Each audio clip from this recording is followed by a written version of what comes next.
Muito, muito bom dia a todos.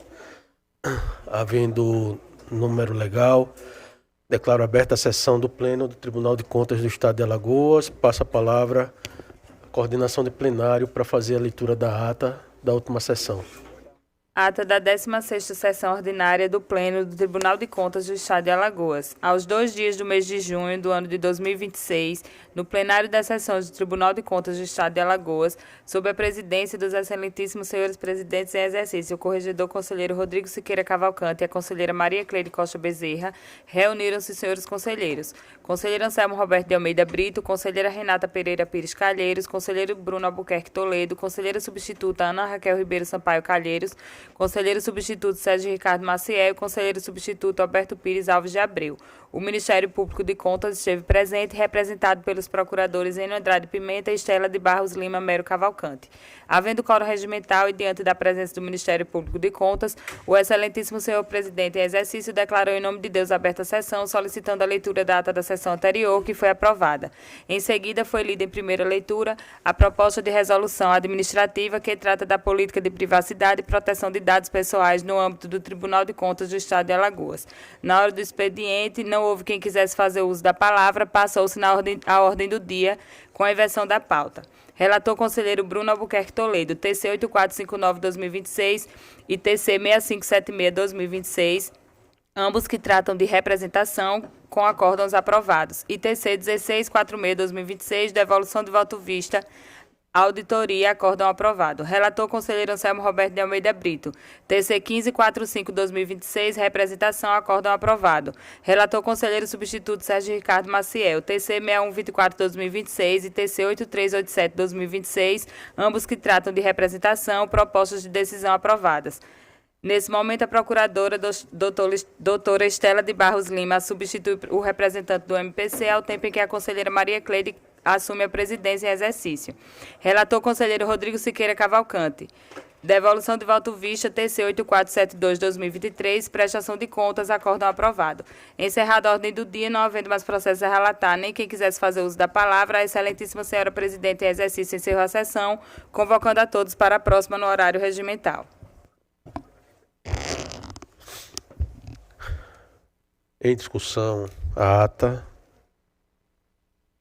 Em votação, conselheira Maria Cleide. De acordo, presidente. Conselheiro Anselmo. De acordo, presidente. Conselheira Renata. De acordo. Conselheiro Bruno. De acordo, senhor presidente. Aprovada.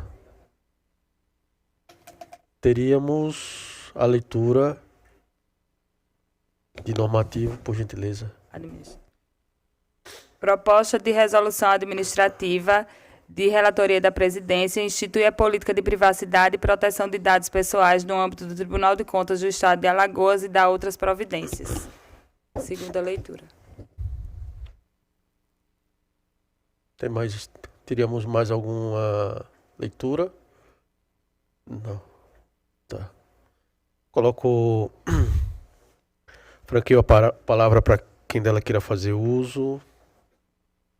Não havendo quem queira fazer uso, com a palavra a conselheira Maria Cleide para relatar. Presidente, não tenho pautas para o dia de hoje. Conselheiro Anselmo para relatar. Senhor presidente, senhoras conselheiras, senhores conselheiros, ilustre membro do Ministério Público, ofício e contraporte de contas, eu peço até a ajuda de vossas excelências, que meu computador estava aqui desligado, eu estou reiniciando agora, e conceder no processo.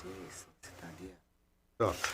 Excelência, eu tenho o processo 8105 de 2023, que é uma devolução de vista. É um processo que tem uma tramitação meio assim tumultuada, mas que, na verdade, ao final e ao cabo, a conselheira Renata, que também pediu vista dos autos, cuja relatoria originária é do conselheiro Otávio Lessa, identificou duas situações, aliás, uma situação levantada pelo conselheiro Otávio como decisiva para não entender daquele relator originário trazer o voto no sentido da reprovação, da rejeição das contas do então gestor. Nesse sentido, identificou-se que aquele levantamento feito pelo relator, ele de fato, efetivamente, ele não foi submetido ao crivo, à manifestação do gestor. Então, a fim de adequar esta falha, a relatora sugerira que se fizesse uma nova cientificação e assim dando ao gestor a possibilidade de se manifestar a respeito. Nós, fazendo essa verificação, identificamos que, na verdade, embora o conselheiro não tenha trazido para a sua reprovação mais esse outro ponto, mas essa situação também é tratada no voto do relator. O descumprimento daquele limite dos 70% do Fundeb. Então, eu entenderia que, sim, de fato, haveria razão a conselheira Renata, quando trouxe esse voto, no sentido de se abrir novamente a instrução, considerando que a instrução ela foi feita regularmente, claro, com minhas ressalvas que todos já conhecem, mas aqui eu traria meu voto no sentido de não só para que o gestor se manifeste sobre o VAT, que foi o elemento principal de reprovação, mas também na questão dos 70% do cumprimento ou da ausência de cumprimento, né, conforme identificado no voto, dos 70% do Fundeb de aplicação anual. E, nesse sentido, eu apenas acompanho da relatora, mas indicando mais esse ponto para que o gestor se manifeste, pois é algo que, inclusive, está no voto do relator originário, embora ele não tenha trazido. Mas o tribunal ele tem decisão no sentido que, no cumprimento do VAT e desse limite de 30%, seria motivo suficiente para emissão, de fato, de parecer prévio. Excelente, no 70. Um minutinho, excelências. Esse aqui tem tanto descumprimento do 70. Que eu apenas deixo registrado, consignado, que numa situação e noutra, eu trago apenas para ilustrar a situação, o que decidiu o tribunal nos termos dos processos 8824 de 2023 e 7843 de 2023, para não trazer os elementos, ficar mais enfadonho, que inclusive peço para que fique consignado expressamente em ata.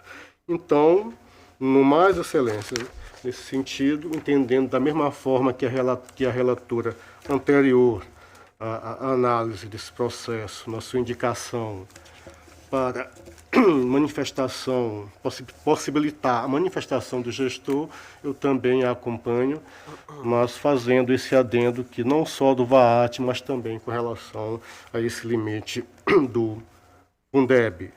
Senhor presidente, assim, em termos gerais, o meu voto nesse sentido, demais dispositivos de praxe. Senhor presidente. Não, eu queria passar a palavra ao Ministério Público de Contas, porque Vossa Excelência está devolvendo vista, não é isso? E a gente não tem aqui a presença do relator originário, que é o conselheiro Otávio. E Vossa Excelência está trazendo um voto no sentido que tem uma certa divergência com o voto do conselheiro relator. Eu queria passar a palavra para o Ministério Público de Contas. De repente, a gente tem precedentes no sentido da... Senhor presidente, na verdade, eu só não me recordo se... a vista inicialmente já havia sido pedido pela conselheira Renata, mas eu não me recordo se o conselheiro Otávio, quando a conselheira Renata trouxe esse processo, se ela concordou se ele chegou a concordar com esse novo encaminhamento antes do conselheiro Anselmo pedir vistas. Eu não me recordo, porque se o conselheiro Otávio tiver concordado com esse pedido... Com o dela, né? Concordou com o dela. Mas o de Anselmo é um pouco mais abrangente. O conselheiro Anselmo é um pouco mais abrangente. Eu lembro. Doutor N, permita-me?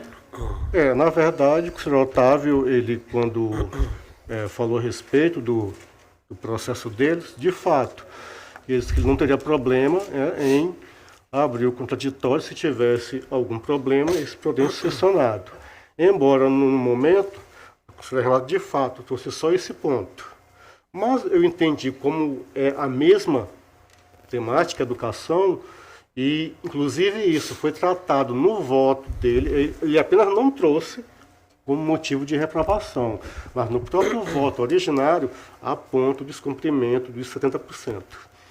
E, já que haveria abertura, o contraditório com relação a isso, acredito que não haveria prejuízo nem à competência do relator originário, muito menos, evidentemente, ao gestor em se manifestar a respeito. Já que não trouxemos nada, nenhuma inovação, nenhum achado novo, mesmo baseados nos relatórios da diretoria. Mas há uma inovação, né? Se Vossa Excelência diverge do entendimento dele, mas enfim, fica a cargo do... Não, na verdade eu não estou divergindo do entendimento, Excelência. Na verdade eu estou apenas apontando mais um ponto já que a relatora que pediu vista, primeiramente, ela apontou que, olha, essa situação... ela não pode se configurar porque faltou a manifestação do gestor. Olha, tem mais uma que está na mesma situação e com a mesma temática. Foi só isso, senhor presidente. Mas há uma divergência, sim. Eu queria só... a matéria está em discussão, por mais que diga que não há divergência, há uma divergência com relação às consequências. Isso daí está claro. Excelência, eu estou com a palavra, Excelência, que por gentileza. Divergência, porque se fosse uma divergência, eu não concordaria nem com o relator, muito menos com a vistora. Eu não entendo isso dessa forma. Mas, se for causar algum problema, de mim não tem problema. Eu posso adiar o processo. Melhor. Acho que é mais prudente. Vossa Excelência se incomodaria, doutora Renata, que eu fizesse esse adiamento? Então, senhor presidente, fica registrado meu pedido de adiamento, Excelência. Portanto, registrado o pedido de adiamento do conselheiro Anselmo Brito. Mas que fique consignado que não há qualquer divergência por parte deste relator. Com a palavra para relatar a conselheira Renata. Senhor presidente, não tenho processos pautados para essa sessão. Na sequência, conselheiro Bruno, perdão.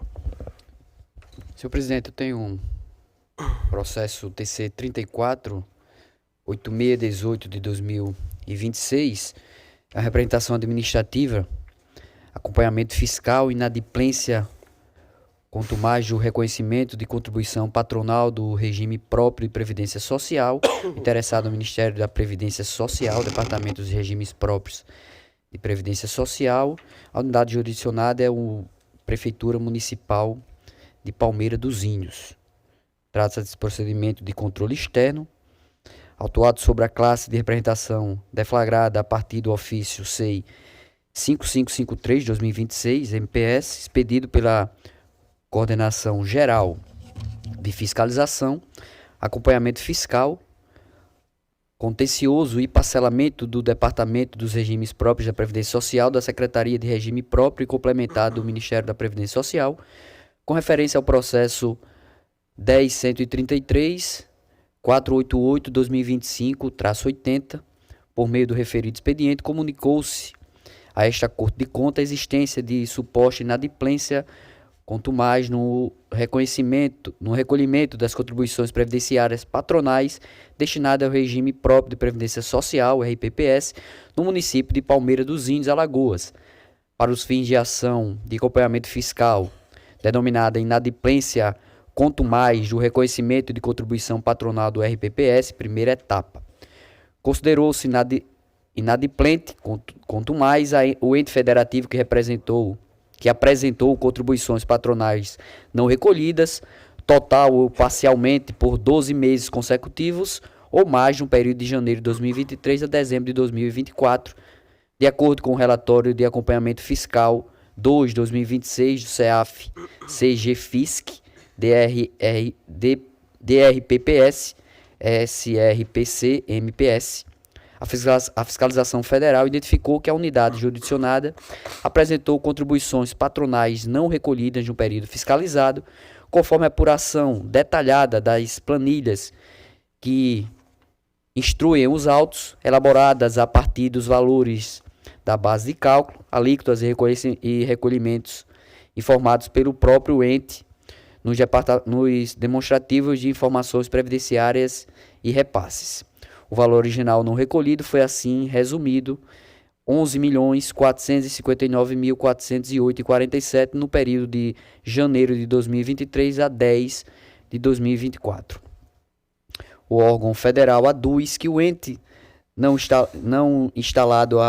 foi instalado a regularização mediante o envio de aviso de regularização, seguindo da realização de reunião técnica e orientação de conformidade e de sucessivas prorrogações de prazo, inclusive em vista de possibilidade de adesão ao programa de regularidade previdenciária e de celebração de termo de acordo de parcelamento de até 300 parcelas na forma da Emenda Constitucional 136 de 2025.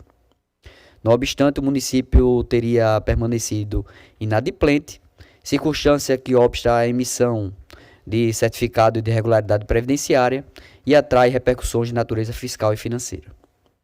Em sede da cognição sumária originária, este relator proferiu decisão monocrática, determinando a regular intimação do representante legal do município, tão somente para fins de ciência do feito, ordenando na sequência o envio dos autos ao Ministério Público de Contas.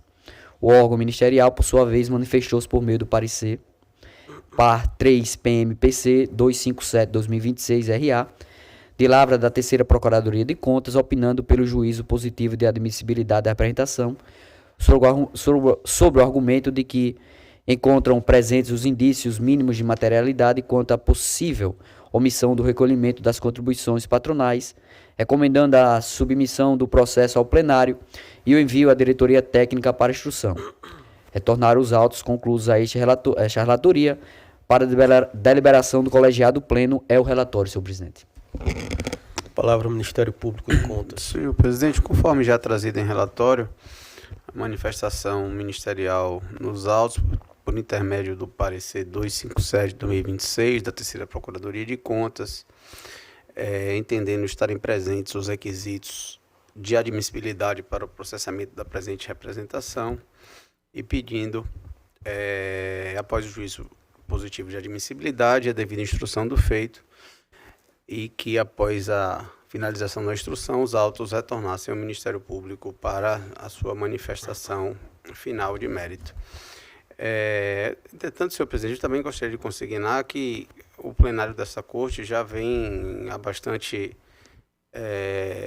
algum tempo, né, e em diversos processos semelhantes a esse, entendendo que a esfera adequada para se tratar essa matéria seria tanto nas prestações de contas de governo municipal, bem como na prestação de contas de gestão das autarquias previdenciárias municipais. Inclusive, recentemente, eu recebi na Procuradoria-Geral um relatório técnico também encaminhado pelo Ministério da Previdência, relativo a 5 municípios, e eu inclusive já fiz um parecer sustentando, né, que, como se trata de uma matéria já amplamente debatida na Corte e o encaminhamento tem sido diverso da abertura do processo de representação, pedindo que as informações fossem repassadas, fossem repassadas, né, às diretorias técnicas competentes, quais sejam a DEFAFON, responsável pela análise da prestação de contas de governo, bem como a DEFASENF, responsável pela análise das contas de gestão das autarquias previdenciárias municipais. Eu gostaria só de fazer esse registro, né, de que também já tem outras manifestações do Ministério Público, também já fazendo esse encaminhamento, de que essas informações devem ser repassadas às unidades técnicas competentes, mas não feita a abertura do processo de representação em si. Inclusive, posicionamento pessoal meu também já nesse sentido, mas no caso em questão, o parecer nos autos foi em sentido diverso, mas reiterando que, com certeza, o Ministério Público de Contas, né, tende a seguir a orientação jurisprudencial da Corte, e, sobretudo, quando essa orientação jurisprudencial se mostra reiterada e dominante, conforme no caso em questão, senhor presidente. Senhor presidente, como se trata de jurisprudência, eu peço vênias à Corte e pularia a leitura da fundamentação do voto e passo a leitura apenas da conclusão. E, entre o exposto, fundamentando disposições da Lei Orgânica do Tribunal de Contas do Estado de Alagoas e alinhando a orientação jurisprudencial consolidada pelo plenário desta Corte de Contas, voto no sentido que este egrégio colegiado adota as seguintes deliberações. 1. Não admitir a presente representação administrativa formulada pelo Ministério da Previdência Social em face do município de Palmeira dos Índios, com o consequente arquivamento dos autos, conflito no princípio da eficiência, da racionalização administrativa e na economia processual, haja vista a inadequação da tramitação autônoma da matéria sobre esta classe processual. 2. Determinar a intimação do excelentíssimo senhor prefeito do município de Palmeira dos Índios, do diretor-presidente do regime próprio da Previdência Social local e dos representantes do Ministério da Previdência Social para a ciência unificada do teor desta deliberação. 3. Determinar o envio e a comunicação imediata dos elementos informativos e documentais contidos nesse processo à diretoria técnica competente desta Corte, para que proceda a juntada a prestação de contas anual do ente jurisdicionado e providencie para que o ponto controvertido, inadimplência do reconhecimento das contribuições patronais e regularidade financeira atuarial do RPPS do município de Palmeira dos Índios, seja obrigatoriamente avaliado e fiscalizado na forma prioritária quanto à instrução da respectiva prestação. Por fim, determino que a publicação da presente decisão servirá como mandato de intimação e ofício, com escopo de conferir máxima efetividade à comunicação dos atos processuais aqui determinados, em plena observância aos princípios de celeridade, eficiência e desburocratização administrativa. É como voto, senhor presidente. Coloco a matéria em discussão. Pois não. Excelência, eu até por razão de coerência em processos relacionados, principalmente quando há o apontamento aí de cerca de 11 milhões, que embora não se possa verificar de fato o que aí está relacionado a acessórios, mas é algo que tem o poder de trazer algum prejuízo ao erário municipal. Tendo em vista as questões relacionadas que o tribunal tem adotando de indicação para que seja essas situações apuradas em processos de contas de gestão e de governo, eu aqui peço para destacar que, a exemplo, as contas de governo 23 e 24, elas já encontram, inclusive, no Ministério Público de Contas, para emissão de parecer prévio. Então, segundo o entendimento do tribunal, o processo já estaria instruído. Então, não haveria possibilidade desse processo para lá migrar. Com relação às contas de gestão, sequer essas contas estão autuadas. Embora tenha sido uma nova situação aventada em sessão anterior, que o tribunal de fato não está trabalhando as representações, ainda assim eu entendo que mais essa razão também não induziria ou não poderia ter um comportamento diferenciado. Então, Excelência, nos termos do que entendeu o STF no tema 968 e até uma atuação propedêutica do tribunal com relação aos CRP que fixados, especialmente nesse município, tem validade até 22 de novembro deste ano de 2026 e com base em decisões judiciais que não renovaram o CRP dos municípios, que trago apenas a título de exemplo, que os municípios de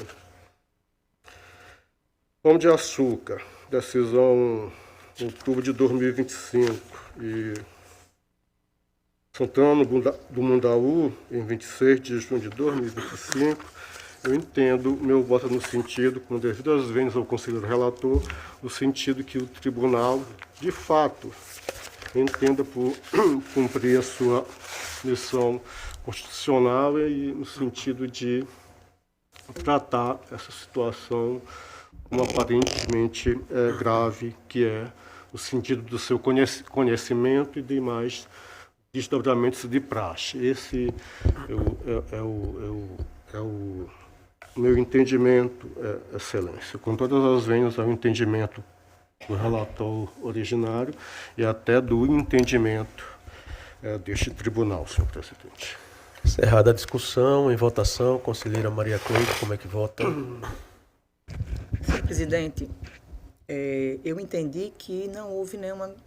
É o mesmo encaminhamento feito por demais conselheiros aqui nesta corte, que seria juntada às prestações de contas. Então, como já é o entendimento nosso, eu também acompanho o relator. Conselheira Renata, como vota? Acompanho o relator. Também acompanho o relator. Aprovado. Vencido, conselheiro Anselmo, né? Aprovado. Senhor presidente, fazendo aqui uma ressalva, conselheiro Anselmo, combinaremos em divergir, não é problema nenhum na divergência. E concordo com Vossa Excelência que este ponto, os problemas envolvidos no RPPS têm sido recorrentes aqui e julgo necessário uma força-tarefa de enfrentarmos esse problema. Então, seguimos uma jurisprudência já consolidada, mas me associo com Vossa Excelência na necessidade de enfrentarmos esse problema associados aqui e encontrarmos uma solução para enfrentar esse grave problema que tem se demonstrado nos RPPS no estado de Alagoas. Obrigado, senhor presidente. Permita-me, conselheiro Bruno, só um destaque, não um destaque novidade, senhor presidente. É apenas lembrar que o município, objeto do processo, de fato ele tem CRP válido até novembro deste ano, mas como destaquei em outras sessões, destaco apenas como lembrança, que a não restauração do CRP, inclusive, ele vai de encontro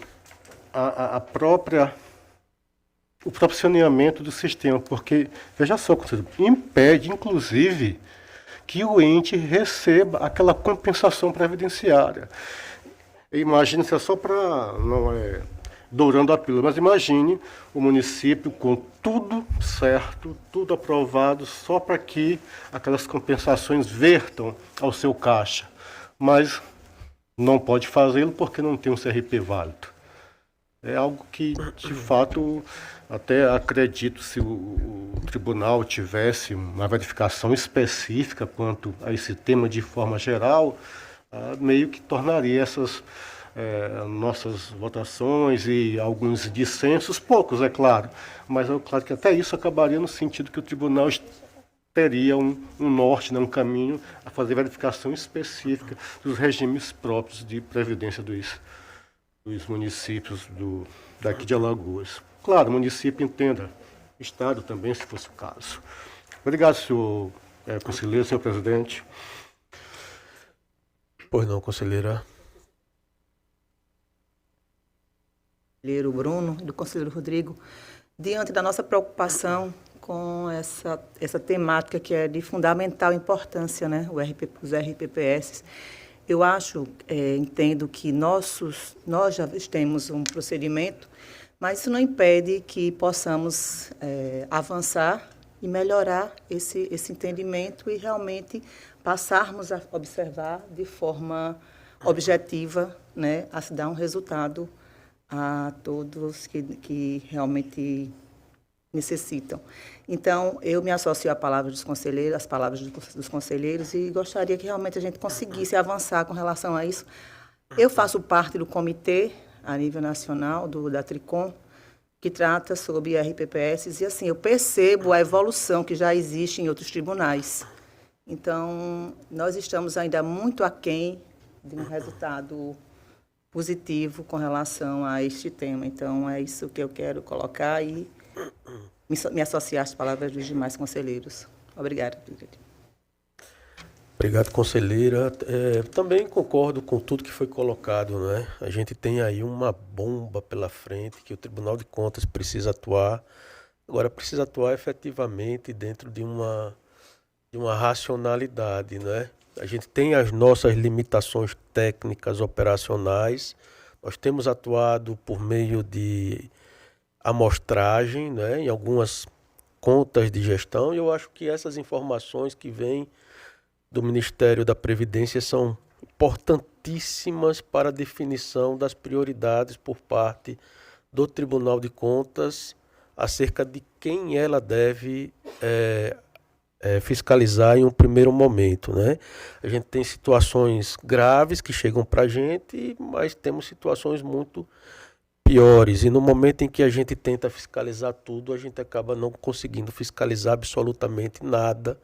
E isso a história já nos mostrou inúmeras vezes, quando nós chegamos a ter em determinada diretoria, documentadamente, cerca de 100 mil processos. E a diretoria não conseguia fiscalizar, né, organizar, ter um planejamento, né, diante dessa ausência de prioridades.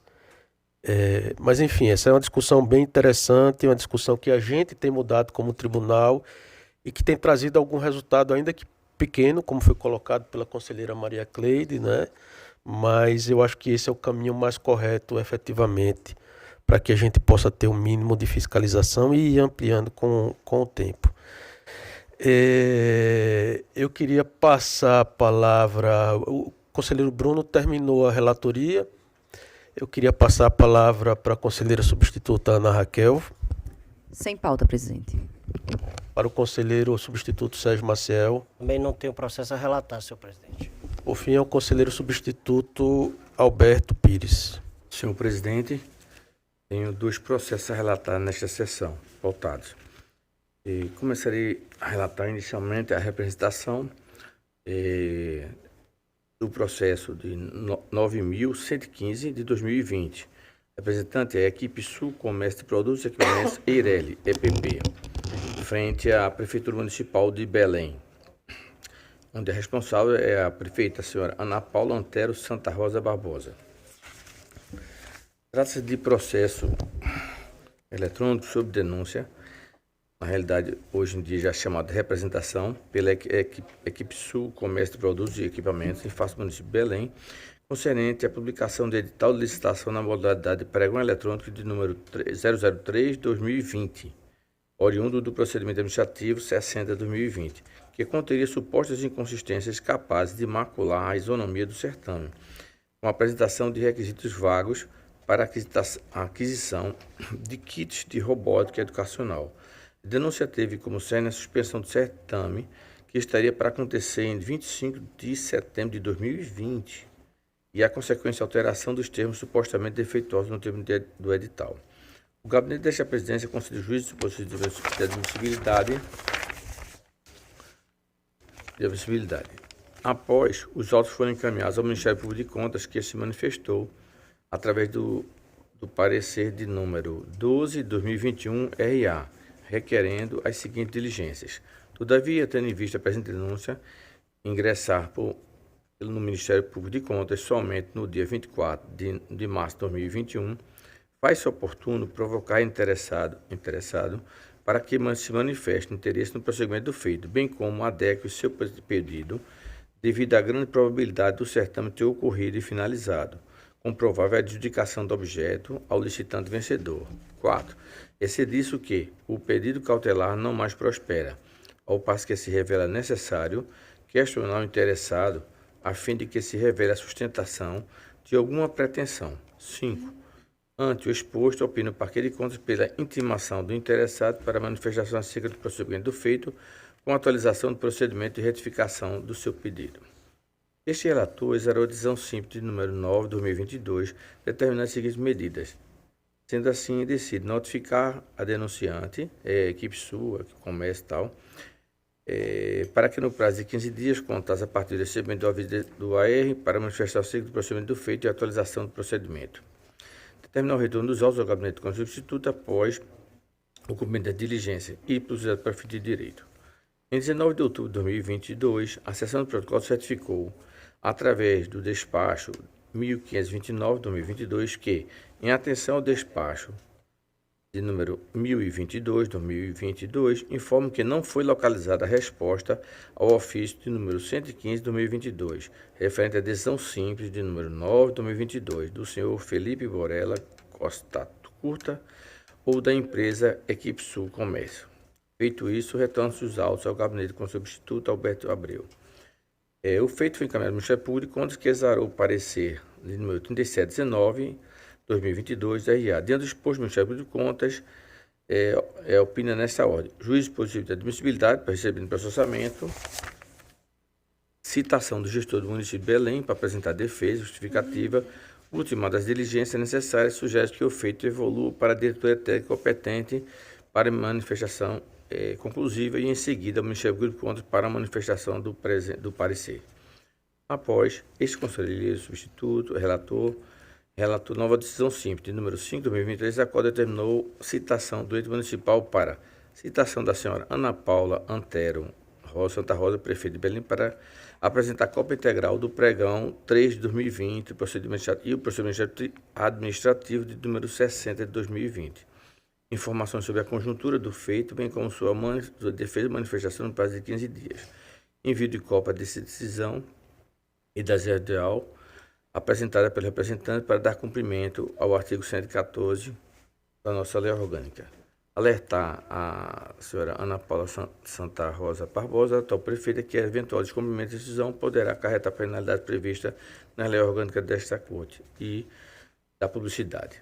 O município apresentou defesa alegando a regularidade do procedimento, a aderência das especificações aos parâmetros do FNDE, bem como a superveniência da conclusão do certame e contratação da empresa vencedora.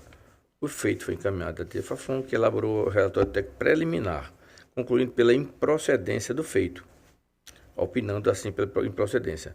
O Ministério Público, por sua vez, apresentou o parecer de número 187/2026, RA, no qual opina pelo não conhecimento e, consequentemente, arquivamento da presente representação, tendo em vista o lapso temporal transcorrido e, consequentemente, perda de objeto e ainda a ausência de indício probatório suficiente acerca das irregularidades alegadas. É o relatório, senhor presidente. Palavra do doutor Enio. Senhor presidente, conforme também já trazido em relatório, a última manifestação do Ministério Público nos autos, por intermédio do parecer 187/2026, já após a manifestação da unidade técnica, inclusive com informações de que o edital impugnado, em face de licitação promovida pelo município de Belém, seguia os mesmos parâmetros de editais semelhantes do FNDE. E, além dessa situação também, uma licitação referente ao exercício de 2020, houve notificação da representante para que apresentasse novas informações, a mesma também permaneceu inerte. Então, diante de todos esses fatos, o Ministério Público de Contas opinou pela improcedência da presente representação e, consequentemente, pelo arquivamento do feito. Senhor presidente, como o processo é bem simples e as coisas já estão bem postas, peço o Vênia para passar direto à conclusão. Então, presentes os requisitos exigidos da nossa lei orgânica, propõe a decisão no sentido de que não seja conhecida para essa interpretação, em razão da perda superveniente do objeto e também da falta de indícios de irregularidades alegadas, e assim também da ciência para a decisão dos representantes e demais interessados e a publicidade para o fim de direito e o seu arquivamento. É como eu proponho a vossas excelências. Coloca a matéria em discussão. Encerrada, não havendo discussão, em votação. Conselheira Maria Cleide. Acompanho o relator. Conselheiro Bruno, como conselheiro Anselmo, perdão. De acordo, senhor presidente. Com o Conselheiro relator. Renato. Acompanho o relator. Também acompanho o relator. Aprovado. Senhor presidente, passo então a relatar o segundo processo e último da minha pauta de hoje. É o processo de número 14643 de 2025. A unidade interessada é a Prefeitura de Campo Grande, né, município de Campo Grande, e o embargante é o Ministério Público de Contas, e, por sua vez, justamente é o embargo de declaração. Trata-se de embargo de declaração oposto pelo Ministério Público de Contas em face do acórdão de número 18, 2026, proferido nos autos do processo 14643, 2025, que apreciou a auditoria operacional realizada no município de Campo Grande no âmbito da Auditoria Nacional Coordenada da Primeira Infância. O referido acordo foi julgado, em 10 de março de 2026, determinando as seguintes medidas. São inúmeras medidas, então eu vou abreviar. Recomendar à Prefeitura Municipal de Campo Grande e aos órgãos municipais competentes a adoção das seguintes medidas estruturantes relativas à primeira infância. Governança intersetorial. Instituir formalmente o Comitê Intersetorial da Primeira Infância, assegurando a representação das áreas de saúde, assistência social e educação. Definir responsabilidades periódicas. 2. Entre outras. 2. Fortalecimento da assistência social e do programa Criança Feliz. Elaborar diagnóstico socioterritorial atualizado que identifique áreas de famílias em maior vulnerabilidade. Implantar sistema de monitoramento e avaliação com relatórios periódicos com consolidação dos resultados. 3. Reorganização das ações da saúde voltadas à primeira infância. Tudo voltado à primeira infância. Integrar os registros do ESUS, CISAB e PEC com as informações de assistência social. 4. Ampliação da oferta de educação infantil. Implantar e ampliar a oferta de creches públicas, priorizando áreas de maior vulnerabilidade social. Assegurar o direito constitucional à educação infantil e articulação com as ações de visita domiciliar, entre outros. 5. Sustentabilidade e financiamento, destinado à dotação orçamentária específica e sustentável às políticas de primeira infância. Dentre outros. Sustenta o embargante, em síntese, a existência de omissão no julgado ao argumento de que, embora reconhecida a inexistência de creche no município, a decisão limitou-se a expedir recomendação, deixando de impor determinação cogente com fixação de prazo para a apresentação de plano de ação. Requer, ao final, o acolhimento dos embargos com efeitos infringentes, a fim de converter a recomendação constante do item 4 em determinação, com imposição do prazo de 30 dias para a apresentação de plano estruturado. É o relatório, senhor presidente. Palavra do doutor Enio.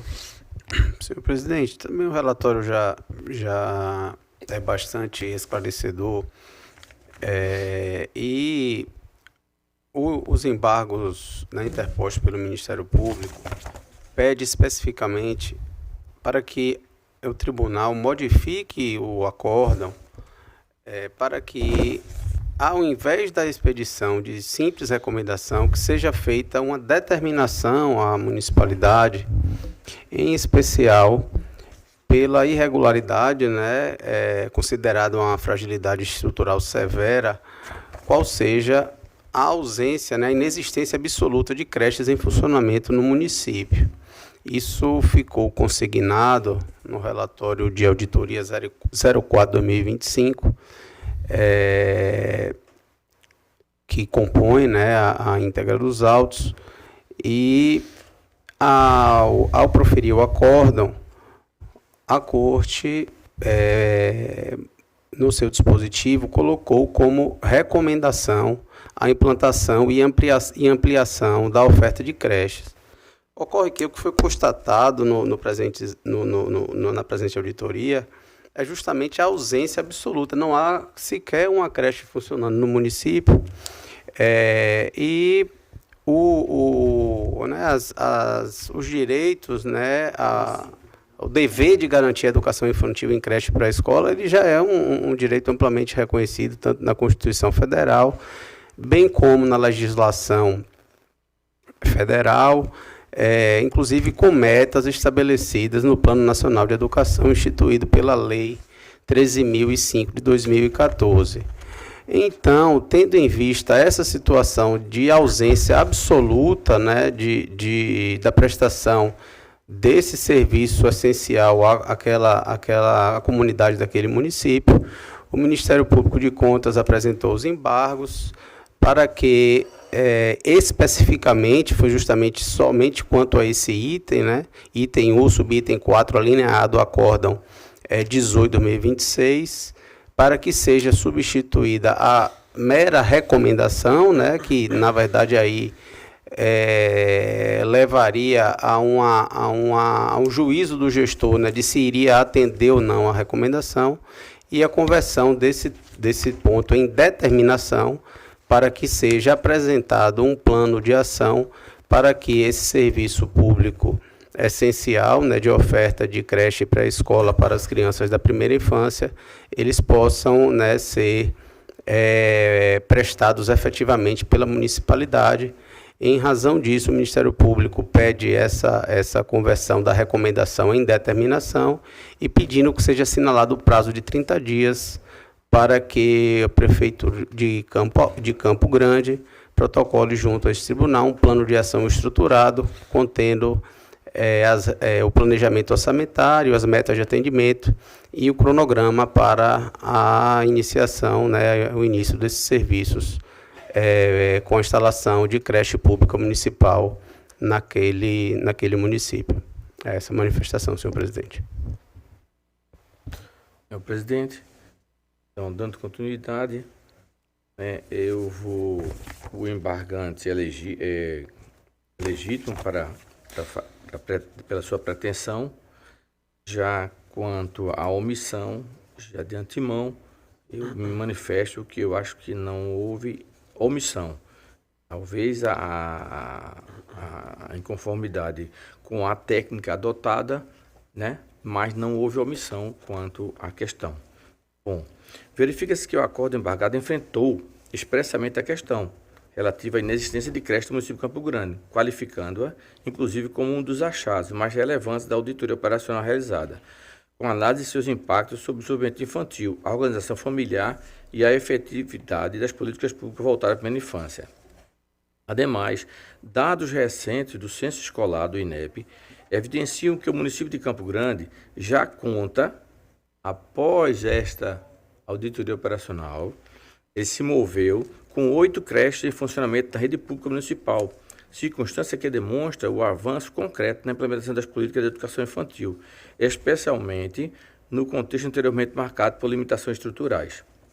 Neste contexto, eu estou, inclusive, abreviando, porque é bem extenso a proposta de decisão. Nesse contexto, os dados socioeconômicos e institucionais do município de Campo Grande, extraídos do Observatório da Primeira Infância, ESPIA, no âmbito do Núcleo de Trabalho da Primeira Infância desta Corte de Contas, fornecem subsídios relevantes para a compreensão dos avanços e desafios relacionados à implementação de políticas públicas voltadas à primeira infância. O município possui população estimada em 8.143 habitantes, distribuída de forma praticamente equilibrada entre a zona urbana, 50,5 e 49,5 na zona rural. As crianças de 0 a 6 anos totalizam 820, correspondendo a cerca de 10% da população, percentual semelhante à média estadual. No campo educacional, observa-se o desempenho positivo no Índice de Desenvolvimento da Educação Básica, o IDEB, com nota 7 nos anos iniciais e 5,2 nos anos finais do ensino fundamental, etapa da educação, além de elevada cobertura de matrícula na pré-escola. Persistem, contudo, desafios relevantes na etapa da educação infantil, especialmente o que se refere à baixa cobertura de matrículas em creche. O relatório aponta percentual de atendimento de 5,97 para crianças de 0 a 3 anos, índice substancialmente inferior ao parâmetro de referência superior, a 50%. Ressalta-se, entretanto, que o referido indicador abrange matrículas em creches públicas e privadas, sendo calculado com base em dados educacionais nacionais, não tendo sido objeto de consideração direta. Ou seja, a auditoria operacional foi nós chamamos de auditoria indireta, a partir de dados e não em campo. Bom, da adequação da técnica decisória adotada. Como destacar que o presente feito decorre da auditoria operacional, instrumento de controle externo, cujo objetivo central consiste no aprimoramento da gestão pública. Nos termos do Manual de Auditoria Operacional do Tribunal de Contas da União, essa modalidade de auditoria busca avaliar o desempenho das ações governamentais sob os prismas da economicidade, eficiência, eficácia e efetividade. Conforme dispõe o referido manual, a auditoria operacional é o exame independente, objetivo e sistemático de programas, projetos, atividades, organizações governamentais, com o objetivo de avaliar seu desempenho e promover o aperfeiçoamento da gestão pública. Ou seja, praticamente uma consultoria pública especializada no nosso acordo de contas para o nosso jurisdicionado. Diferentemente da auditoria operacional, cujo enfoque recai sobre a avaliação do desempenho das políticas públicas e dos resultados alcançados pela administração, a auditoria de conformidade consiste em uma avaliação independente acerca da aderência de determinado objeto às normas e legislativas aplicáveis, verificando se atos, transações financeiras e informações observam em todos os aspectos relevantes às leis, regulamentos e demais disposições. Então, ela faz uma observância do ordenamento jurídico aos marcos normativos pertinentes. Assim, a utilização de recomendações constitui técnica legítima, inerente à própria natureza da auditoria operacional e amplamente reconhecida no âmbito do controle externo. Nesse sentido, em auditoria operacional realizada no âmbito do Tribunal de Contas do Estado do Mato Grosso do Sul, reconhece que o trabalho buscou contribuir efetivamente para o aprimoramento da gestão pública e para a melhoria da qualidade do planejamento, propondo recomendações para a melhoria nos achados, aprovando o relatório com a expedição de recomendações por unanimidade. Da mesma forma, no âmbito desta auditoria operacional coordenada, o Tribunal de Contas do Estado do Piauí, e ressalto aqui que essa auditoria operacional do Estado do Piauí é a mesma auditoria nacional cujo objeto trata esse processo, apenas, logicamente, aplicada ao Estado do Piauí.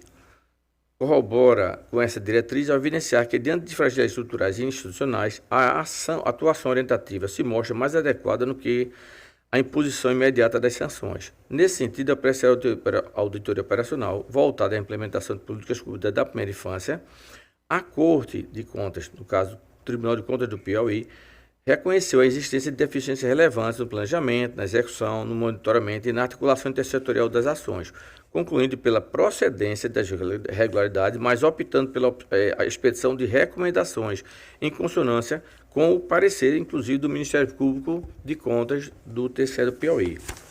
Ressalta-se também que esta decisão foi por unanimidade, tanto no caso da Corte, inclusive com o parecer do Ministério Público. Então, a decisão embargada, ao optar pela expedição de recomendações acompanhadas de mecanismos de monitoramento, e aí se ressalta, a decisão, ela não apenas faz recomendações, ela também coloca monitoramentos, inclusive, não apenas pelos tradicionais, como também foi citado aqui no processo original, recomendação até a DEFAFON, para junto ao nosso programa chamado Sede de Aprender, que se faz o monitoramento semestral do plano de ação. Destaco que esse monitoramento já é feito pelo ESPIA/NIT, daqui do nosso Tribunal de Contas, do Núcleo Interno de Trabalho, e que não se limita aos processos da auditoria operacional. Isso aqui é muito importante. Quer dizer, o NIT, ou o nosso ESPIA, que foi criação trazida, inclusive, pela nossa conselheira Renata, ele não se atém apenas aos processos existentes que vêm ao Pleno. Ele monitora todos os municípios do Estado, mas acompanha a evolução de todos os municípios do Estado. A exemplo, inclusive eu cito agora aqui, da recente visita técnica ao município de Jacaré dos Homens, que no momento é o primeiro colocado entre os indicadores da primeira infância. E que é interessante esse caso, que eu estou citando aqui, inclusive, apenas como de um empréstimo processual, porque esse município, há 8 anos atrás, ele era o antepenúltimo nos indicadores da primeira infância. E hoje ele se figura como o primeiro colocado. Então, vejam que essa técnica, digamos assim, adotada pela Corte, ela está trazendo resultados, né? Por fim, salienta-se também que tramitam nesta Corte de Contas os processos de número 14.502 de 2025, o 14.640 de 2025, 14.641 de 2025 e 14.642 de 2025, os quais também abordam a temática ora enfrentada. Diante da relevância da matéria, mostra-se fundamental uma atuação coordenada e prioritária deste tribunal, a fim de conferir maior eficiência e eficácia às políticas voltadas à primeira infância. Trata-se de assegurar que as ações governamentais destinadas às crianças sejam adequadamente implementadas e fiscalizadas, garantir a concretização de seus direitos fundamentais e a preservação de sua dignidade, em observância ao princípio da proteção integral e da prioridade absoluta previsto nos artigos 227 da Constituição Federal.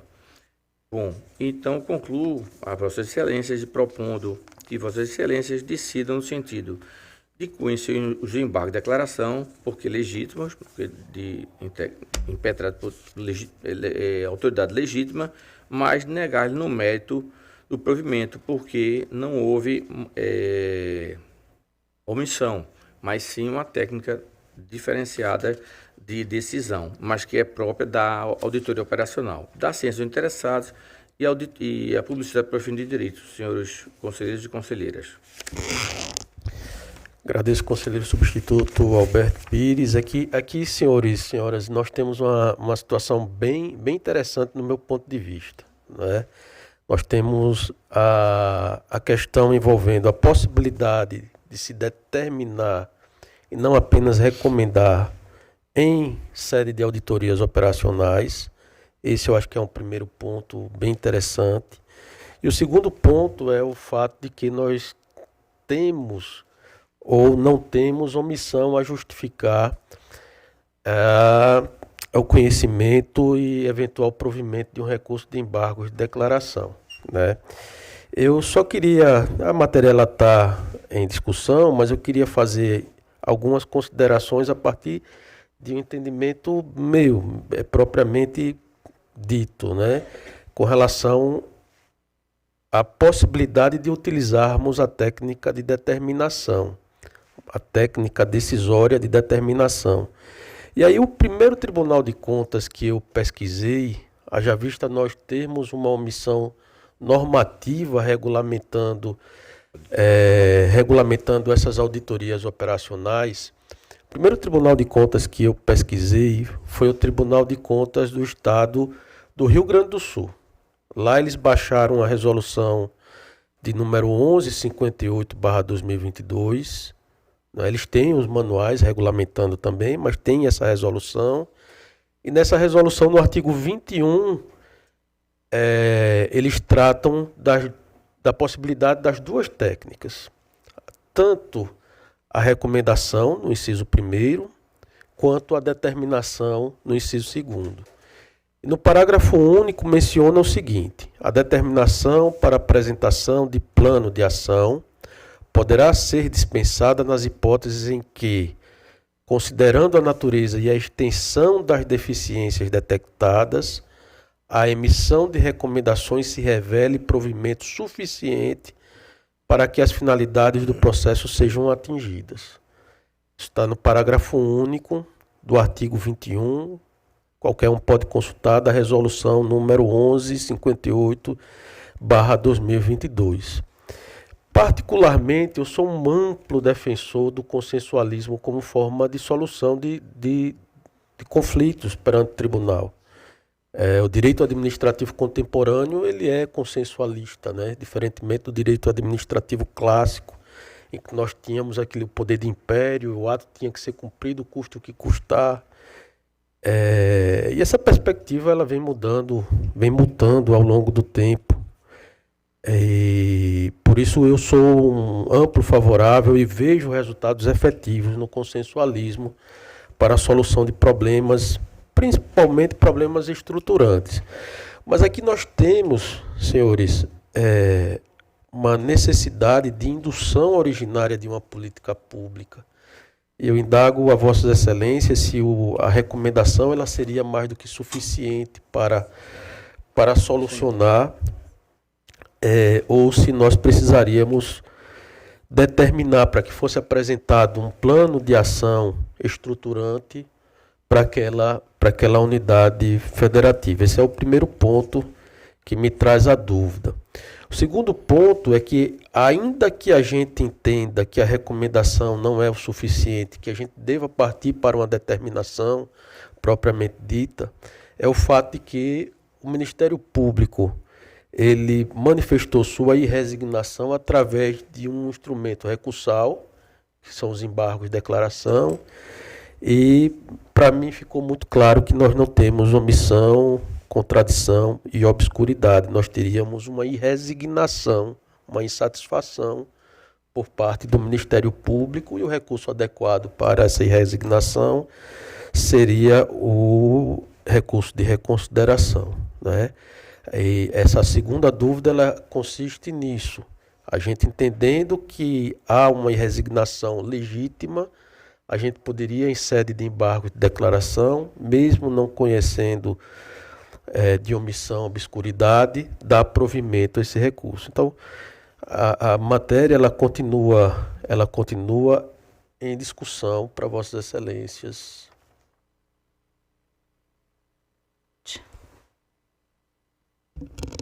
Eu gostaria apenas de contextualizar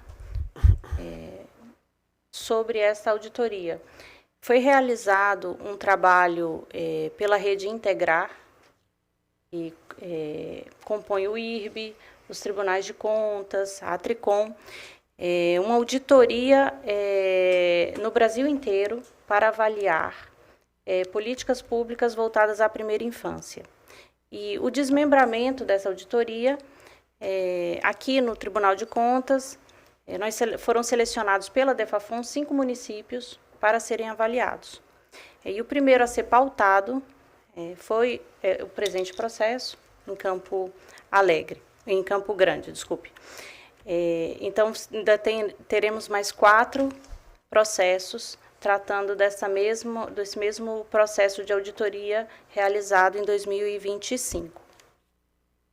Então, esse processo ele é muito importante que debatamos, porque ele trará as orientações que serão utilizadas para os próximos processos.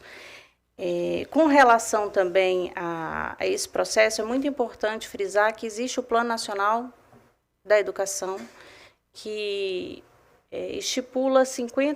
estipulava até 2025 a meta de 50% das crianças em creche. E para este ano, a meta já está em 60% das crianças de 0 a 3 anos em creche. E o município de Campo Grande é muito simbólico, porque é o que possui a pior cobertura de creche no estado de Alagoas. Em 2024, apenas 4% da população tinha acesso à educação infantil. Após a auditoria, já surtiu um efeito, nós estamos acompanhando por meio do SPIA, um efeito pequeno, mas que demonstra que o município tem olhado para essa questão. Então, em 2025, de 4% passou para 13% de cobertura de crianças em creche, possivelmente em estruturas adaptadas, não estruturas adequadas ao atendimento da educação infantil. E em relação à questão processual, o caminho processual para que possamos fazer esse acompanhamento, eu gostaria de discutir também, porque por meio dessa decisão, nós, no SPIA, faremos esse acompanhamento, se seria por meio de talvez um termo de ajustamento de gestão ou um processo de destaque. Eu gostaria de discutir qual seria o caminho processual para que possamos acompanhar a efetividade das ações. A auditoria tem um fim recomendatório e como é que poderíamos fazer, em que via fazermos o acompanhamento processual das determinações. Ok, conselheiro Anselmo. Gente, eu não vou ser muito objetivo, não vou me ater a qualquer outro procedimento que fuja do escopo da auditoria operacional, sob pena de mastigarmos o devido processo legal e parece que na auditoria está sendo julgado apenas os embargos declaratórios do Ministério Público. Perfeito. Excelências, vejam só. As normas brasileiras de auditoria do setor público, quer as 300, quer as 3.000, quer as próprias 100, elas são muito claras. A auditoria operacional ela não determina nada, ela recomenda. Não tem nenhum reparo a fazer no voto do conselheiro. Tecnicamente está perfeito. Perfeito. Tanto é que lá, se cometi algum equívoco aqui depois na pesquisa, me desculpe, mas não é muito diferente disso. A 300 trata dos princípios. As 3.000 trata especificamente da auditoria operacional, normas brasileiras de auditoria. Aquelas que são traduzidas pelo IRB, lá do Brasil. E acho que hoje ainda continua sob a tutela do conselheiro Inaldo da Paixão, que ele foi o responsável para fazer a tradução. Hoje, presidente do IRB. Na MBAS número 100, a página 13, lá diz, recomendar é o objetivo da auditoria operacional. Então, Excelência, não pode prosperar o recurso. Acompanhe em toto o voto de Vossa Excelência. Continue em discussão.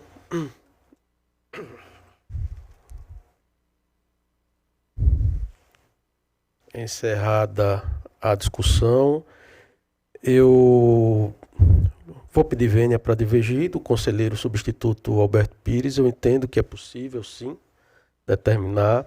A NBASP ela tem uma finalidade específica, que é orientar a realização de auditorias. A gente está numa fase pós, a gente está numa fase de deliberação, uma fase de...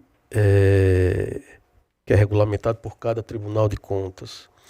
Então, eu não veria nenhum problema em se determinar aqui. Tanto é que o Tribunal de Contas do Estado do Rio Grande do Sul regulamentou a fase de deliberação, a fase decisória, colocando essas duas possibilidades, recomendação e determinação, com todas as vênias, a quem entende de uma forma diferente. Então, eu tenderia a acompanhar o Ministério Público de Contas com todas as vênias ao conselheiro substituto Alberto Pires.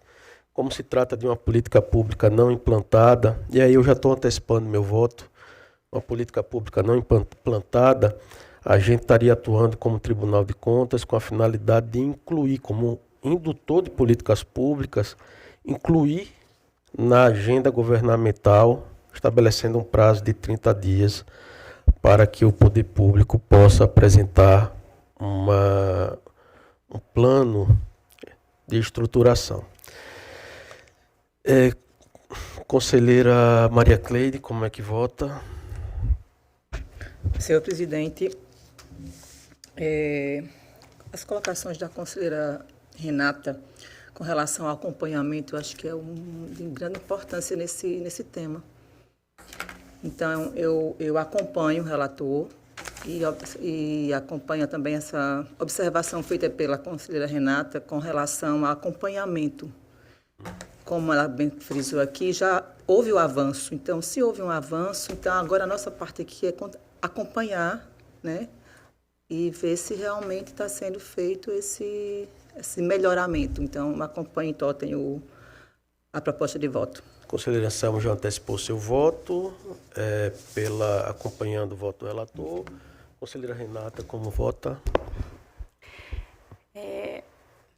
Há um impasse, claro, porque juridicamente nós fizemos um levantamento sobre essa impossibilidade da determinação por meio de auditoria, mas com esse esclarecimento levantado pelo conselheiro Rodrigo em si, colocar uma determinação por meio da auditoria, eu peso que o efeito, a eficácia no avanço, por ter mais peso a determinação, o acompanhamento será realizado por meio do SPIA, mas tendo uma determinação, eu acredito que tenha muito mais força para que nós possamos avançar.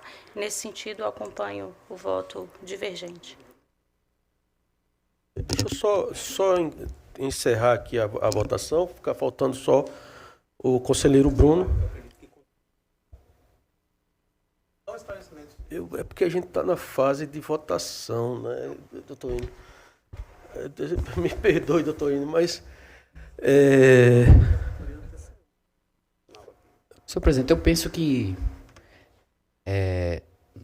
determinação em processo em destaque é louvável e possível, mas me associo ao voto do relator, voto com o relator na íntegra do voto, na proposta de voto. Então fica, portanto, aprovado por maioria a proposta de voto trazida pelo conselheiro substituto Alberto Pires.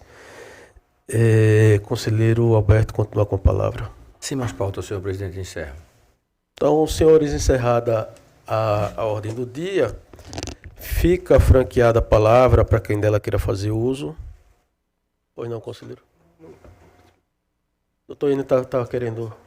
Estava em discussão, eu queria só fazer um esclarecimento de que o Manual de Auditoria Técnica do TCU, Manual de Auditoria Operacional do TCU, é expresso no sentido de do tribunal poder fazer, né, tomar providências, tanto recomendatórias, determinações ou simplesmente ciência ao gestor. Isso está expressamente consignado na última versão número 4 do Manual de Auditoria Operacional do TCU, e é expresso no seguinte sentido: as propostas de encaminhamento são propostas de deliberações que podem ser recomendações, determinações ou ciência que a equipe de auditoria demonstra serem necessárias e contribuirão para sanar deficiências relevantes identificadas. Essas propostas de encaminhamento sendo acolhidas pelo tribunal, elas podem ter natureza simplesmente recomendatória ou natureza cogente. O tribunal tem o poder de determinar correções. Só para não ficar, vamos dizer assim, dúvida de que pareça ser uma invenção, né, ou uma situação que não poderia ser trazida pelo Ministério Público. Não é tão consensual essa situação de que a auditoria operacional não seria possível fazer determinações. Presidente, Antônio, permita-me. A normatização do tribunal, ela não surge, ela pega uma base. Ela se refere às normas brasileiras. Lá não pode determinar. Se a nossa determina, há alguma situação que não está encaixando. Mas essa determinação, podemos salvá-la, na minha ótica. Essa determinação parece-me que, inclusive, você me corrija se eu estiver errado, Vossa Excelência parece que determina, mas determina ao tribunal outro tipo de procedimentos de acompanhamento, não é isso? Então está salva nesse sentido, determinou o tribunal, mas não o gestor. Em auditoria operacional, não se sanciona, não se substitui o gestor, ela apenas expõe, ela recomenda. Vou dar um exemplo. Por que em contas de governo, emissão de parecer prévio, não se determina? Porque o tribunal não julga. Ele recomenda, porque quem julga é o legislativo. Então, técnica de recomendação, técnica de determinação, na verdade, eu, inclusive, tenho as minhas, por assim dizer, dúvidas a respeito que seriam realmente técnicas ou apenas um desdobramento do procedimento matriz. Auditoria, acompanhamento, matriz de responsabilização, acho que mais auditoria operacional de conformidade, mais 2 ou 3, pelo que me recorde, que não me vem aqui à memória agora, mas não está muito distante disso. Então, nesse sentido, tem essas duas possibilidades. Se é feito com base nas normas brasileiras, não está concorde, porque está determinando. Se a determinação, como fez o relator, foi para o tribunal, então isso está dentro das possibilidades do tribunal. Essa é a minha visão, com todo o respeito aos demais entendimentos a respeito, senhor presidente, seu membro substituto. Pois não, conselheiro. Nosso manual também trata do tema. No artigo 107 da nossa lei orgânica, diz que quando, no exercício da fiscalização, for constatada a não comprovação da aplicação dos recursos repassados pelo Estado ou município, a existência de desfalque, desvio de bens ou valores, ou ainda a prática de qualquer ato ilegal, ilegítimo ou antieconômico que resulte grave dano ao erário, deve ser dada imediata ciência ao conselheiro relator, que levará a questão ao plenário para decisão sobre a instauração de processo de destaque. Portanto, colaborando com a decisão, penso que o nosso manual também trata a respeito de salvar, digamos assim, as determinações elencadas no caso. Obrigado, senhor presidente. Obrigado, senhores. Não havendo mais quem queira fazer uso da palavra, declaro encerrada a presente sessão.